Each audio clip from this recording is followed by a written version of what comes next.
the name of Allah, the most gracious, the most merciful, the so-called Dia Al Awadi wrote that the human body is by default healthy and upright. This is point number one. The human body, by its very nature, is healthy and upright, and it will remain in this state as long as there are no violent external inputs or influences. Accordingly, complete abstinence from any inputs fully achieves this state, which is inevitably brought to an end when the fast is broken. With the very first input, if you are able to maintain this state, then you are in the state of a body that does not get sick. Statement number two. Every input to the body carries harm.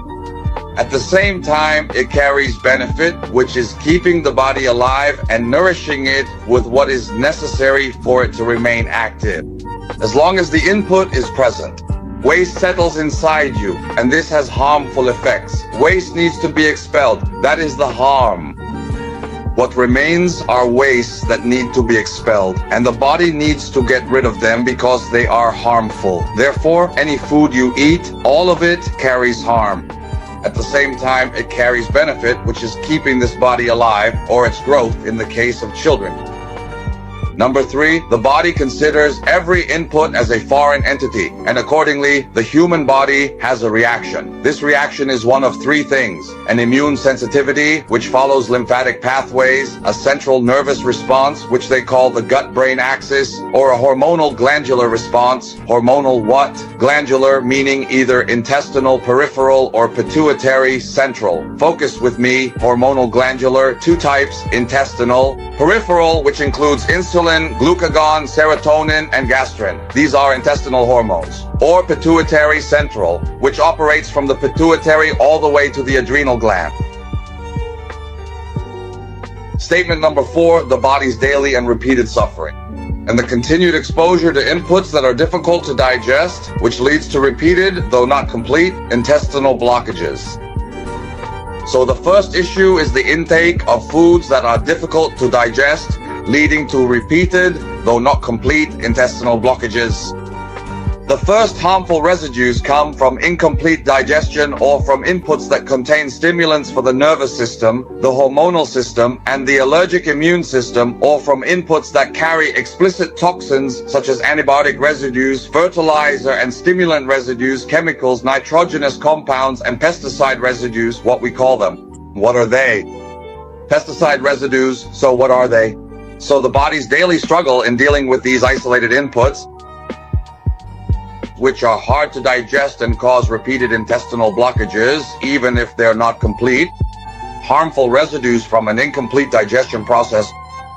They are stimulants for your nervous, hormonal, and immune systems, leading to three types of sensitivities, or outright toxins, like residues of antibiotics, fertilizers, stimulants, colorants, chemicals, fertilizers, and pesticide residues. Statement number five, this immune struggle represents constant pressure on a body that is continuously resisting.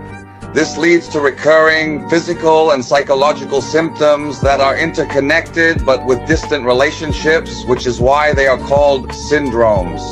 The remoteness of causality in these relationships leads to unclear and vague diagnoses, increasing the suffering as these symptoms shift and escalate due to the interaction between the introduced chemicals, from toxins in food to accompanying medications. So the suffering increases and the symptoms shift and escalate as a result of the interaction between the introduced chemicals, from toxins in food to accompanying medications, which leads to the worsening of symptoms. What is meant here is the randomness of occurrence. What does randomness of occurrence mean?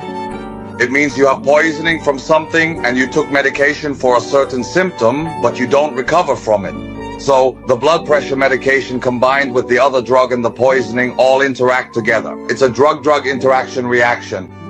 And while you're sitting in confusion, this leads to worsening symptoms and the emergence of new symptoms and diseases that align together in groups. For example, this is the fibromyalgia group. You know, the fibromyalgia that the rheumatologist talks about. And here is the blood pressure group. Here is the diabetes group. Here is the autoimmune diseases group.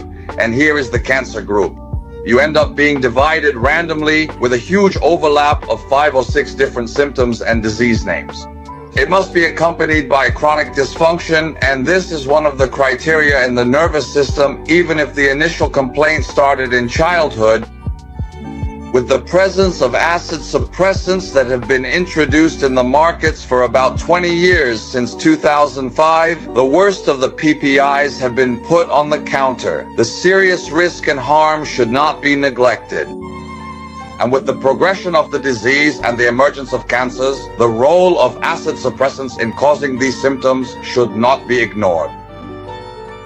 Number 7, treating what is not the cause, a twinge in the chest, blurred vision, dryness in the mouth, pain here and there, frequent urination, and I attribute it to an open gap, to high cholesterol, to high triglycerides, to the presence of uric acid, to the so-called agreed upon nonsense.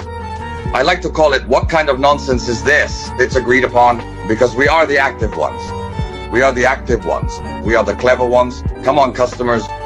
Baker 8, the analytical indicators have changed. Which are the clinical laboratory and the lab investigations.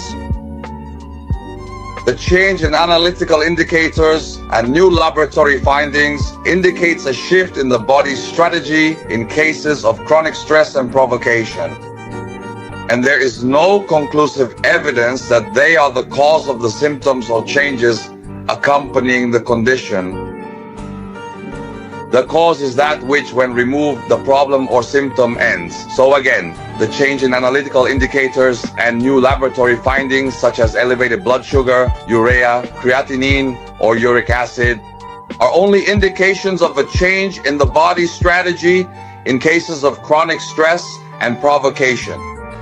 Furthermore, there is no definitive evidence that they are the primary cause of the symptoms or changes that typically accompany this specific condition.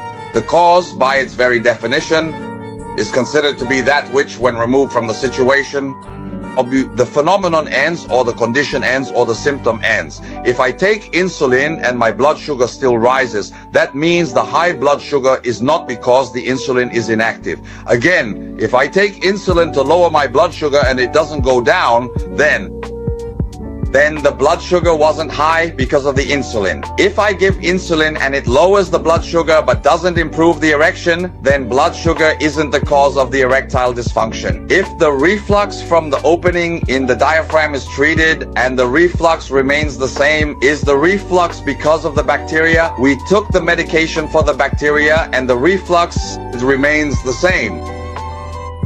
Number 9, relying on laboratory evidence such as blood sugar, acetone, HDL, LDL, urea, creatinine, minerals, and electrolytes like sodium, potassium, and chlorides, and linking them directly, superficially, and especially incorrectly to the nature of food intake is completely wrong. Let's go back again to point 9. Relying on laboratory evidence such as blood sugar, acetone, HDL, LDL, urea, creatinine, minerals, and electrolytes. And linking the nature of food to these indicators is 100% incorrect, because these markers are the same across all types of mammals and white organisms, all of which have livers. For example, a crocodile has a liver and a chick has a liver. And mammals, the cow that eats only plants and the tiger that eats meat and drinks blood, all of them have blood sugar, acetone, HDL, LDL, urea, and creatinine. Even the mouse, so both mammals and egg-laying animals like birds, chicks, and the crocodile that has a liver, they all must have what I just mentioned. HDL, LDL, acetone, sugar, urea, and creatinine. This is the nature God created. God made it this way. The liver produces these things. The liver produces these things. Whether the animal eats plants, eats meat, or eats both. Anything with a liver. The pigeon, the chicken, and the crocodile. All of these have acetone, urea, creatinine, and sugar. That's it. And the appropriate comparison is so that I can love the effort. The rise or fall of these values from their usual levels is fundamentally related to changes in the body's state, reacting neurologically, hormonally, immunologically, and allergically, regardless of the type of inputs. So, This means that saying eating sugar causes sugar or eating protein causes effort is wrong. Completely wrong. That's incorrect talk. An increase and the decrease of these indicative values from their usual observed levels is fundamentally related to changes in the body's state, whether neurologically, hormonally, immunologically, or sensitively, no matter what the type of inputs are. So does that mean that if I have a duck's leg, I become equal to a tiger that eats meat and drinks blood? Do you understand anything? I, with a duck's leg, am made equal to a tiger that eats meat and drinks blood. We both have creatinine. I have creatinine. You have urea. I have urea. You have sugar and acetone. I have sugar and acetone, sir. No matter what you eat, yes, your body will react. Your body will react based on a certain strategy. This strategy is because you put yourself under stress, and I will respond to that stress in a particular way. Do you understand anything or not? Number 10, and the last point in the statement. The body's ability to recover and heal, whether by announcing, replacing, producing, repairing, resisting, preventing, forming, or differentiating, is fully integrated and coordinated and only ends with death. Your health, relatively speaking, equals your ability to avoid toxic inputs. Zero inputs means infinite health. But the last thing in the statement, out of 10 points, and the last one is a methodology. A life of zero medication. Zero medication. Everything I say is about zero medication. I have no vested interest. Your health is in your own hands. I finished what I wanted to say.